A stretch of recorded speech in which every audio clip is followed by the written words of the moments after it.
जी प्यारे बच्चों, कैसे हैं आप? मैं उम्मीद करता हूं कि आप सब ठीक होंगे। आज की वीडियो में बात करेंगे हम चैप्टर 1 न्यूमेरिकल्स के बारे में, चैप्टर 9 केमिकल इक्विलिब्रियम। पहला जो है वो पूछा जा रहा है, for the decomposition of dinitrogen oxide into nitrogen and oxygen reversible reaction takes place as follows. ये हमारे पास एक ऑक्साइड है, नाइट्रस ऑक्साइड है, और ये डिकम्पोज हो रही है, ये टूट रही है, और टूटने के बाद जो है ये नाइट्रोजन और ऑक्सीजन की शक्ल इख्तियार कर रही है। तो यहाँ पे सवाल ये किया जा रहा है, कि जो कंसंट्रेशन है कि कंसंट्रेशन ऑफ नाइट्रस ऑक्साइड जो है, नाइट्रोजन जो है और ऑक्सीजन जो है, यानी एक कंटेनर है, उसमें इसकी वैल्यू भी दी हुई है। 3 गैसें हैं ना एक कंटेनर के अंदर बंद। इसकी value N2O which is dinitrogen oxide, इसकी वैल्यू 1.1 मोल पर dm³ है, और N2 की वैल्यू जो है वो 3.90 मोल पर dm³ है, जबकि जो ऑक्सीजन है उसकी वैल्यू 1.95 मोल पर dm³ है। ये इनकी वैल्यूज़, ये जो इक्वेशन इक्विलिब्रियम में है उसके लिहाज से ये वैल्यूज़ हैं। हमने फाइंड करना है Kc इनका निकालना है। अब आपको पता है कि अगर ये रिएक्शन है तो प्रोडक्ट ओवर रिएक्टेंट जो है वो बात की जाती है, यानी कि आप कह सकते हो कि जो ये प्रोडक्ट्स हैं इनकी कंसंट्रेशन हमने ऊपर लेनी है। आपको याद होगा मैंने आपको Kc की वैल्यू निकालना सिखाई थी, और ये रिएक्टेंट्स जो हैं हमने नीचे लेने होंगे कंसंट्रेशन इनकी, फिर कंसंट्रेशन प्लेस करके हम Kc की वैल्यू निकाल लेंगे। तो आप देख सकते हैं कि यहाँ पे हमारे पास इक्विलिब्रियम में ये कंसंट्रेशन डाटे में दी हुई है जो भी मैंने आपको पढ़ के दिखाई थी, और Kc की वैल्यू निकालनी है। वही बात हो गई कि आपने प्रोडक्ट ओवर रिएक्टेंट लिखना है। देखें प्रोडक्ट ऊपर लिख दी है, नाइट्रोजन गैस है, आपने ब्रैकेट्स में नाइट्रोजन गैस को लिख दिया है, और जो 2 है वो उसकी पावर बना दी है। याद रखिएगा जो भी जो केमिकल फार्मूला होता है उसकी बैक साइड पर जो वैल्यू होती है वो हमेशा पावर बन जाती है। ये वाला जो 2 है ये पावर नहीं बनेगा। अमूमन बच्चे जो है कन्फ्यूजन करते हैं, इसको उठा के पावर बना देते हैं। अब देखें यहाँ पर ये ऑक्सीजन के साथ 2 था, ये तो पावर नहीं बना ना, तो इसकी बैक साइड पे क्या है 1 है, 1 पावर बनेगा ना। तो यहाँ पर देखें ये प्रोडक्ट्स हैं, इनको हमने ऊपर लिख लिया, इसे हम न्यूमरेटर कहते हैं। ऊपर वाली वैल्यूज़ को न्यूमरेटर कहते हैं और नीचे वाली वैल्यूज़ को डिनोमिनेटर कहते हैं। तो डिनोमिनेटर में क्या लिखा N2O, और इसके बैक साइड पर जो वैल्यू थी, मोलर कंसनट्रेशन थी, उसको उठाकर हमने कोएफिशिएंट बना दिया, पावर बना दी। और इस तरीके से प्यारे बच्चों Kc की हमारे पास एक इक्वेशन क्रिएट हो गई। एक ये इक्वेशन थी और एक ये भी इक्वेशन है जो हमने अब ड्राइव कर ली है for the finding of concentration. तो प्यारे बच्चों अब देखें हमने जो वैल्यूज़ थी वो हमने पुट ऑन कर दी, ठीक है। यहाँ पर N2 की वैल्यू, यहाँ पे O2 की वैल्यू, यहाँ पे जो डाइनाइट्रोजन ऑक्साइड की वैल्यू थी जो डाटे में दी हुई थी वो प्लेस कर दी हमने। अब उनके हमने स्केयर वगैरह, तो आपको मल्टीप्लिकेशन तो करनी आती है ना सब बच्चों को, तो वो कर लेनी है आपने। ये देखें अब क्या किया हमने, ये 2 दफ़ा लिख लिए वैल्यू, ये एक ही दफ़ा लिख लिया, इसको भी 2 दफ़ा लिख लिया है। मल्टीप्लाई करेंगे 24, और इसका यूनिट कोई नहीं होगा। यहाँ पर मैंने मोल पर dm³ यूनिट लिखता या कुछ भी यूनिट लिखता, वो नहीं यहाँ पर होगा। तो वह यूनिट क्यों नहीं होगा, उसके पीछे का मैं आपको राज बताता हूँ कि यहाँ पर यूनिट क्यों नहीं होगा। तो प्यारे बच्चों ये देखें, अब यहाँ पे जब मोलैरिटीज़ दोनों तरफ बराबर हो जाती हैं तो फिर आपका यूनिट होगा या नहीं होगा वो हम डिसाइड करते हैं। जैसे लेट्स से दैट कि यहाँ पे 2 मोल्स हैं और यहाँ पे मोल्स टोटल जो हैं वो 3 है, तो अब ये हो जाएगा 3/2। तो इसमें से आपने अगर ऊपर 3 वैल्यूज़ हैं, नीचे 2 वैल्यूज़ हैं, तो आपने 2 को 2 से कट कर दिया, रह क्या गया 1 को मल्टीप्लाई करेंगे मोल पर dm³ से, ठीक है। तो आंसर तो 1 को मल्टीप्लाई करके यही रहेगा ना प्यारे बच्चों, तो यूनिट होगा। अब देखिए वहाँ पर गलती है, वहाँ पर उन्होंने यूनिट ही नहीं दिया हुआ। तो अगर आप पहले न्यूमेरिकल में यूनिट नहीं लिखेंगे तो प्यारे बच्चों आपका 1 नंबर कट जाएगा। आपका 4 नंबर का न्यूमेरिकल है, 3 नंबर आएंगे, 5 नंबर का है तो फिर आपको सिर्फ और सिर्फ 4 नंबर मिलेंगे। यूनिट ना लिखने से आपका नुकसान होगा, तो लिहाजा आपने यूनिट लाजमी लिखना है। तो प्यारे बच्चों यहाँ पे आपने जो है वो यूनिट को लगा लेना है। तो ये आपने यूनिट लगा लेना है, ये लाजमी, ये गलती हो गई इनसे, इन्होंने नहीं लगाया, ठीक है। तो प्यारे बच्चों नेक्स्ट हमारे पास जो न्यूमेरिकल है उसमें ये पूछा जा रहा है, उसको हम रीड कर लेते हैं। चलिए बुक से रीड करते हैं जी। तो पहले बच्चों अगला न्यूमेरिकल ये है कि हाइड्रोजन आयोडाइड है, ये वाला इसको कहते हैं हाइड्रोजन आयोडाइड, डिकम्पोजेज, अब ये टूट रहा है to form a hydrogen and iodine. ये रिएक्शन हमने पहले काफ़ी दफ़ा की है। If the concentration of hydrogen iodide की कंसनट्रेशन दे दी है मोल पर डीएम क्यूब में होती है। हमेशा रिएक्टेंट्स और प्रोडक्ट्स की कंसनट्रेशन मोल पर डीएम क्यूब में ही होती है प्यारे बच्चों। रिएक्टेंट्स की और प्रोडक्ट्स की कंसनट्रेशन मोल पर डीएम क्यूब में ही होती है, लेकिन जो केसी की कंसनट्रेशन होती है वो चेंज हो सकती है, उसका यूनिट मोल पर डीएम क्यूब के अलावा भी हो सकता है, तो मैं आपको समझाऊंगा। तो हाइड्रोजन और आयोडीन की जो वैल्यू है ये हाइड्रोजन की वैल्यू है, ऐड आयोडीन है तो आयोडीन की आगे होगी, बल्कि दोनों की वो सेम ही बता रहा है कि हाइड्रोजन और आयोडीन की दोनों की सेम वैल्यू यही है, यानी कि वो अलग-अलग नहीं बता रहा। Calculate the equilibrium constant value for this reversible reaction. वही बात होगी, यहाँ पे भी इक्विलिब्रियम कांस्टेंट वैल्यू निकालनी है, यानी क्या निकालना है, केसी निकालना है। और यहाँ पर हम इक्वेशन भी बनाएंगे इसकी, और प्रोडक्ट ओवर रिएक्टेंट्स लिखकर फिर हम उसका आंसर भी निकालेंगे जी। तो प्यारे बच्चों यहाँ पे अब आपको नज़र आ रहा है कि मैंने आपको इक्वेशन बना के दिखा दी है। हाइड्रोजन आयोडाइड डिकम्पोज हो रहा है, टूट रहा है हाइड्रोजन में और आयोडीन मॉलिक्यूल्स में, और याद रखिएगा 2 मोल हमेशा 1 मोल और 1 मोल में टूटेगा, यानी यहाँ पर भी 2 मोल हैं और यहाँ पे 1 और 1 मिलाकर 2 हो गए, 2/2 कैंसिल हो गए, तो यहाँ पर यूनिट कोई नहीं होगा। समझ रहे हो, मैं आपसे यूनिट वाली बात मैंने शुरू में समझा दी आपको। देखो हाइड्रोजन आयोडाइड की कंसंट्रेशन दी हुई है उन्होंने मोल पर डीएम क्यूब में, हाइड्रोजन की भी दी हुई है, आयोडीन की भी दी हुई है, मोल पर डीएम क्यूब में होती है। मैंने कहा था ना रिएक्टेंट्स और प्रोडक्ट्स की कंसंट्रेशन हमेशा मोल पर डीएम क्यूब में होती है, तो मोल पर डीएम क्यूब दिया हुआ सारा। फिर केसी की वैल्यू क्या करनी है, हमने फाइंड करनी है, केसी की वैल्यू हमने मालूम करनी है। तो वही बात होगी प्रोडक्ट ओवर रिएक्टेंट। तो प्रोडक्ट क्या है हमारे पास, यही है ना प्रोडक्ट, तो ये दोनों वैल्यूज लिख दी, और ये हमारे पास रिएक्टेंट है, ये नीचे लिख दिया हमने। तो प्रोडक्ट की क्या वैल्यू है, इसकी वैल्यू भी उन्होंने 0.078 दी है, बल्कि तो हाइड्रोजन आयोडाइड की है, ये है 0.011। तो हमने आयोडीन के लिए और हाइड्रोजन के लिए जो है दोनों ये 0.011 लिख दिया, और इस तरह से फिर हमने क्या किया 0.078 हमने लिख दिया। किसकी वैल्यू, हाइड्रोजन आयोडाइड की, जो डेफिनेटली रिएक्टेंट की वैल्यू नीचे लिखनी थी ना, मैंने प्रोडक्ट की वैल्यू ऊपर लिखनी थी।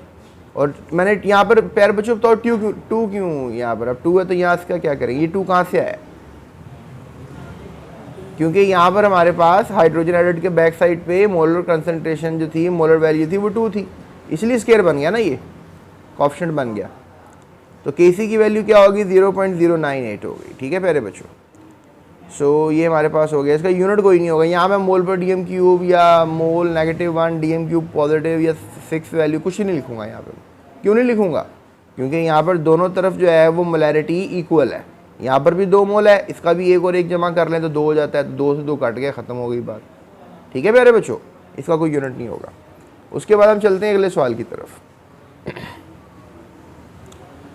प्यारे बच्चों अगला सवाल जो है वो किया जा रहा है, प्यारे बच्चों अगला सवाल अब ये किया जा रहा है, for the fixation of nitrogen following reaction takes place. ये जो हवा में रिएक्शन होता है, कि जो हवा की नाइट्रोजन होती है जो 78% है, हवा की ऑक्सीजन जो कि 21% है, वो आपस में रिएक्शन कर जाती है। वो प्लांट्स भी करा देते हैं, सॉरी बैक्टीरिया भी करा देते हैं, कोई बिजली चमकती है तब भी ये रिएक्शन हो जाता है। तो ये समझ लो कि आपस में दोनों गैसें एक दूसरे का दबड़दूस कर देती हैं, घुस जाती हैं एक दूसरे में, ये नाइट्रस ऑक्साइड बनाती हैं, NO बनाती हैं। इसे हम कहते हैं नाइट्रोजन फिक्सेशन। क्या कहते हैं, तो इस अमल को नाइट्रोजन फिक्सेशन कहते हैं। तो अब इसमें क्या बात की जा रही है, नाइट्रोजन फिक्सेशन तो समझ में आ गई होगी, इन दोनों गैसेस का आपस में रिएक्ट करके N2 बनाना। एक और चीज़ चेक करो, यहाँ पर 2 मोल्स हैं, यहाँ पर 1 और 1 जमा कर लेंगे तो यहाँ पर भी 2 मोल्स हो जाएंगे। तो यहाँ से साबित हुआ कि मोलैरिटी बराबर है, तो लिहाजा आप कह लो कि यहाँ पर भी कोई यूनिट नहीं होगा केसी का, अगर हमने केसी मालूम करने की ये बात कर रहा है। बहरहाल अभी क्वेश्चन चेक करते हैं कि क्वेश्चन में क्या डिमांड क्या की जा रही। When the reaction takes place, ये टेम्परेचर पे रिएक्शन हो गया, मतलब हाई टेम्परेचर पे होता है, याद रखिएगा। ऊपर जब बिजली चमकती है तो आपको पता है ना टेम्परेचर बहुत ज़्यादा होता है। सो Kc फॉर दिस रिएक्शन, जब Kc की वैल्यू अब दे दी इन्होंने, अब उन्होंने Kc की वैल्यू हमें दे दी हुई है। If the equilibrium concentration of nitrogen oxygen, अब नाइट्रोजन की और ऑक्सीजन की Kc मोलर कंसंट्रेशन दी हुई है 1.7 10⁻³ और 6.4, तो how much NO is formed. अब हमें वो कह रहा है कि हमने Kc की वैल्यू दे दी आपको, इसकी और इसकी वैल्यू दे दी। जब 3 वैल्यूज प्यारे बच्चों पता लग जाए, चौथी वैल्यू तो हम निकाल सकते हैं ना, तो उसको निकाल कर हम देख लेते हैं जी। तो प्यारे बच्चों देखो, यहाँ पे Kc की वैल्यू तो उसने डाटे में दे दी, नाइट्रोजन की वैल्यू भी डाटे में दे दी, ऑक्सीजन की वैल्यू भी डाटे में उसने दी हुई है, लेकिन NO की वैल्यू जो है वो हमने मालूम करनी है। तो यही इक्वेशन बनेगी ना हमारे पास, जो कि ऑलरेडी इसने दी भी हुई है हमारे पास क्वेश्चन में। तो Kc का क्या होगा, प्रोडक्ट ओवर रिएक्टेंट्स। प्रोडक्ट हमारे पास क्या था, NO, ठीक है, प्रोडक्ट हमारे पास NO है और इसका कोएफिशिएंट क्या लगेगा 2, और फिर ये जो हमारे पास वैल्यूज है 1 1। अब यहाँ पे यूनिट नहीं होगा इसका, मैंने पहले भी बात कर ली आपसे। वैसे देखो यहाँ पर हमने अब NO स्केट की वैल्यू निकाली, इसको नीचे से यहाँ से डिवाइड से निकालेंगे और यहाँ पर लाकर मल्टीप्लाई कर देंगे, तो ये NO2 ये सारे आपस में क्या हो जाएंगे, मल्टीप्लाई हो जाएंगे। तो ये देखो ये मल्टीप्लाई की कर दी वैल्यूज। अब इसमें इसको करने का ट्रिक क्या है, इस वैल्यू को इस वैल्यू से मल्टीप्लाई करो और जो आंसर आए इन दोनों का उसको इससे मल्टीप्लाई कर दो, हो गया, आंसर हो गया। फिर ये जो बेसिस 10 है आपको पता है जब बेसिस सेम हो तो फिर जो पावर्स हैं वो प्लस हो जाती हैं। तो देखो प्यारे बच्चों, जब वो आप मल्टीप्लाई कर लोगे तो आपका आंसर आएगा 1.197 इंटू 10⁻⁻10। अब हमारे पास ये स्क्वायर्ड है। अब स्क्वायर को भी तो ख़त्म करना होता है ना, तो आपने मैथ में सीखा होगा कि दोनों तरफ स्क्वायर ले लो तो स्क्वायर भी ख़त्म हो जाता है। तो ले लो फिर, सिंपली क्या यही करना है। यहाँ से स्क्वायर से कट जाएगा, NO की वैल्यू रह जाएगी, और यहाँ से जब आप इसको अब कैसे हल करोगे, इसका स्क्वायर लहदा लो, मतलब कैलकुलेटर से ले सकते हो, और इसका जो है आप 1/2 करो तो 10⁻⁻5 रह जाएगा, ठीक है। चलो प्यारे बच्चों इसको हम हल करके देखते हैं। तो प्यारे बच्चों अब आपके सामने ये मैंने सिचुएशन लिख दी है, मैंने सोचा मैं आपको ज़रा ये हल करके भी बता दूं प्रॉपरली। तो अब ऐसा करते हैं, 1.1 मल्टीप्लाइड बाय 1.7 मल्टीप्लाइड बाय 6.4 करके देखते हैं। और देखो ये जब बेसिस सेम होती हैं तो इन सबको बेसिस को क्या कर देते हैं, मल्टीप्लाई बाय 10 एक ही दफ़ा लिखते हैं और ऊपर जो पावर्स होती हैं सबको लिख लेते हैं, -5 -3 -3, यही हमारे पास बन रही है ना।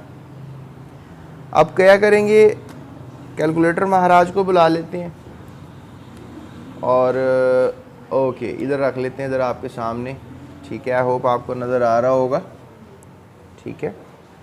ये ऐसा करते हैं, इसको डाटे को इधर कर लेते हैं और आपको इधर रख लेते हैं, चलो इधर ही रख लेते हैं। सो अब यहाँ पर क्या सीन है कि 1.1 मल्टीप्लाइड बाय 1.7 मल्टीप्लाइड बाय 6.4, ठीक है। आंसर क्या आ रहा है, 11.968 11.968 आंसर आ रहा है। और मल्टीप्लाइड बाय, अब ये -5 -3 -3 -5 -3 -3, इसका आंसर आ रहा है -11, 10⁻⁻11 आ रहा है, ठीक है। ऐसे लिखना है। अब देखो सिग्निफिकेंट तरीके से लिखना होता है, आपको सबको पता ही है। तो 1.1968 लिखूंगा ना, 1 के बाद पॉइंट लगाऊंगा, इंटू 10⁻⁻ बन जाएगी, क्योंकि अगर मैं इस वैल्यू को इससे मल्टीप्लाई करूंगा, इन दोनों को आपस में मल्टीप्लाई करूंगा तो यही वैल्यू आ जाएगी ना।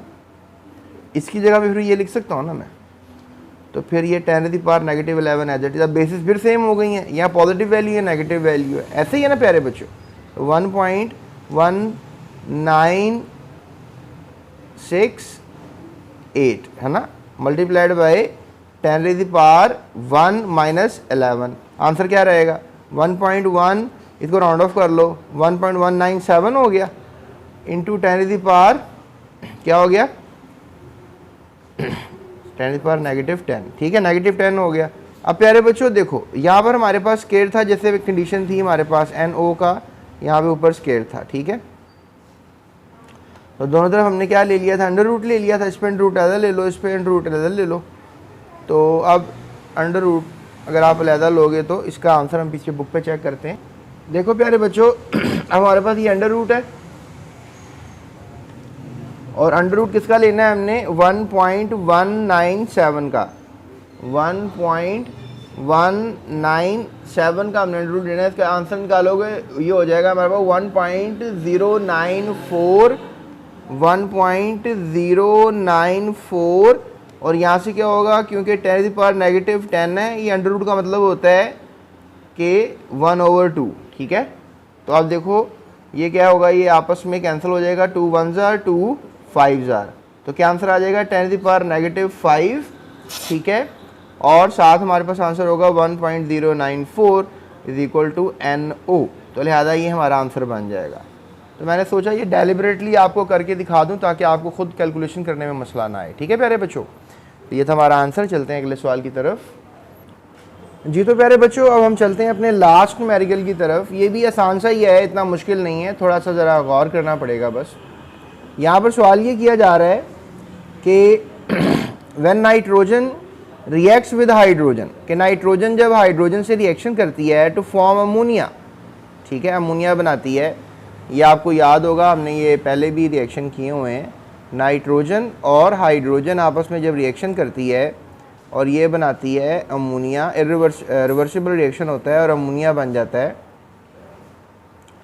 अब बैलेंस कर लेते हैं, यहाँ पे 2 मोल आएगा, यहाँ पे भी 2 मोल आएगा। ठीक है, बल्कि यहाँ पे 2 मोल नहीं आएगा, यहाँ पे आएगा 2 3 3 मोल। तो यहाँ पे टोटल 4 मोल्स हो गए, 1 + 3 4 हो गए, और यहाँ पे 2 है। ठीक है, तो प्रोडक्ट ओवर रिएक्टेंट होता है, तो 2 और 4 आ रहा है, तो यानी कि क्या होना है कि 2 और नीचे क्या है 4, ये कट गया, ऊपर -2 आएगा। -2 को मोल पर DM³ से मल्टीप्लाई करना है। अब समझ ये बात मैं कैसे करता हूँ, ऐसे ही समझ लो, ये तो मैं एक ट्रिक बता रहा हूँ यूनिट निकालने का। अब देखो न्यूमेरिकल को तो टच ही नहीं किया, अभी न्यूमेरिकल को टच नहीं किया, लेकिन यूनिट वैल्यू बता रहा हूँ तुम्हें। इसका जो KC का यूनिट होगा वो क्या होगा।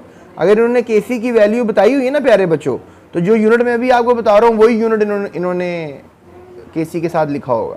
ठीक है, चेक करते हैं क्या यूनिट है।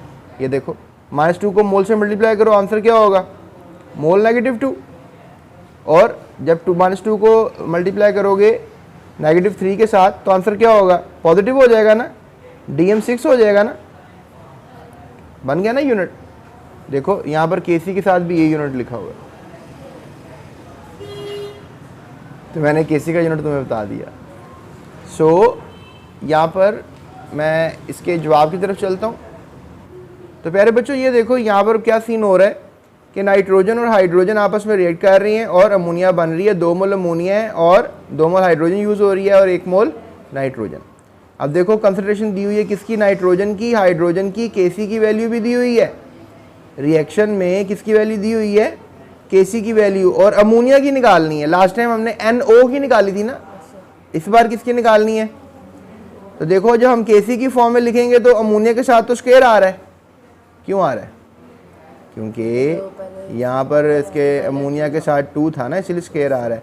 और देखो हाइड्रोजन के साथ, ये देखो यहाँ गलती हुई है ना, यहाँ 3 आना चाहिए ना, तो यहाँ पर देखो 3 सही लिखा है, यहाँ पर ये फिर गलती हो गई, तो लिहाजा यहाँ पर ऐसा करो 3 कर दो। ठीक है, तो 3 आ रहा है। ठीक है, और यहाँ पे 1 आ रहा है। अब देखो किसकी वैल्यू नहीं दी, अमोनिया की नहीं दी, वही सीन होगा ना। अमोनिया की निकालने के लिए क्या करेंगे, ये दोनों वैल्यूज़ को उठाकर हम क्या कर देंगे, KC के साथ जाकर मल्टीप्लाई कर देंगे, और यही होगा ना। इतना मुश्किल क्यों तुम्हें लग रहा है, ये तो बड़ा आसान सा है। KC का हमने फार्मूला लिखा, अब हमने अमोनिया की वैल्यू निकालनी है, तो ये वैल्यू उठाकर हम KC की साइड पे ले गए, मल्टीप्लाई हो गया। अब KC की वैल्यू डाटे में दी हुई है 0.5, और नाइट्रोजन की भी 0.31 दी हुई है। ठीक है, और हाइड्रोजन की भी दी हुई है 0.5, ठीक है। और क्यूब क्यों किया इसको हमने, बताओ क्यूब क्यों किया? अब ठीक है ना, क्योंकि अमोनिया तो स्केड की फॉर्म में रह जाएगा ना, इधर स्केड नहीं था ना। तो ये समझ में आई तुम्हें प्यारे बच्चों? तो ये हम क्या करेंगे, आपस में इन तीनों को आपस में मल्टीप्लाई करेंगे तो आंसर क्या बनेगा? आंसर बनेगा 0.019। क्या आंसर बनेगा? हाँ, अब तुम कहोगे सर इधर ये भी करके दिखाओ, तो ये कैलकुलेटर से करके देखते हैं। ये देखो, कैलकुलेटर को ऑन कर लेते हैं। अब पहली वैल्यू क्या है? 0.5 multiplied by 0.31 multiplied by 0.5 whole power 3, है ना। ये इस तरह होता है पावर 3, ठीक है। -3 तो नहीं, +3 है ना, इक्वल टू, देखो इसका आंसर क्या आ रहा है? 0.019। तो ये सही है ना, फिर इसको मान लेते हैं ना, सही है ये, ठीक है। तो अब क्या करना है, ये स्क्वायर ख़त्म करना है, तो दोनों तरफ क्या लेना पड़ेगा? स्क्वायर लेना पड़ेगा। तो दोनों तरफ स्क्वायर ले लेते हैं। तो स्क्वायर लेने से क्या होगा कि हम जब इसका लेंगे अंडर रूट लेंगे, ठीक है, ऐसे ही है ना। और इसका जब हम अंडर रूट लेंगे, अंडर रूट 0.019375 हम पूरे का ले लेते हैं, तो इसका आंसर आएगा 0.1391। तो इसको राउंड ऑफ कर लिया गया ना, ये देखो 0.139 को राउंड ऑफ करेंगे 0.134 हो जाएगा। तो ये फिर अब देखो इसका यूनिट तो मोल पर डीएम क्यूब ही होता है ना प्यारे बच्चों, याद रखना।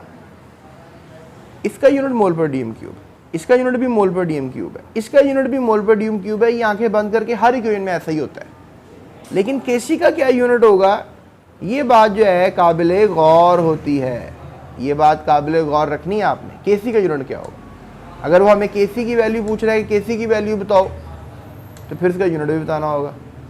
अगर हमें केसी की वैल्यू डिमांड नहीं कर रहा, तो फिर यूनिट क्या होगा? मोल पर डीएम क्यूब, ठीक है। यूनिट क्या होगा? मोल पर डीएम क्यूब। तो ये आंसर बिल्कुल ठीक है, यही आपका इस सवाल का जवाब है। एंड आई होप सो आपकी ये 22 मिनट जो हैं इन न्यूमेरिकल्स को हल करने में काफ़ी मैंने हेल्प की होगी और आपको पता लग गए होंगे इनके आंसर्स क्या हैं। तो पिछली एग्जांपल्स भी मैंने करवाई हैं, वो भी आप देख लीजिएगा। डिस्क्रिप्शन में लिंक है, उसका फॉलो करके पूरे चैप्टर की वीडियोस देख सकते हैं। और इसके अलावा आखिर में वीडियो के थंबनेल नज़र आएंगे आपको, जिसमें प्लेलिस्ट होगी, पूरी बुक की वीडियो उसमें भी नज़र आ जाएंगी। इससे अगली वीडियो मैंने बनानी है अब अगले चैप्टर की, test yourself I don't know 10.1, तो वो अभी आपको थंबनेल नज़र आएगा। इसके अलावा आपको आई बटन नज़र आ रहा है, वो भी आई बटन भी प्लेलिस्ट को इंडिकेट करता है कि पूरी बुक की वीडियोस देख लें उसके ऊपर जाके आप। तो मुश्किल नहीं है जीएस केमिस्ट्री यूट्यूब चैनल को फॉलो करना। सो अभी सब्सक्राइब करें और इस वीडियो को शेयर करें और अपना ख्याल करें और इस चैनल का भी। अल्लाह हाफ़िज़।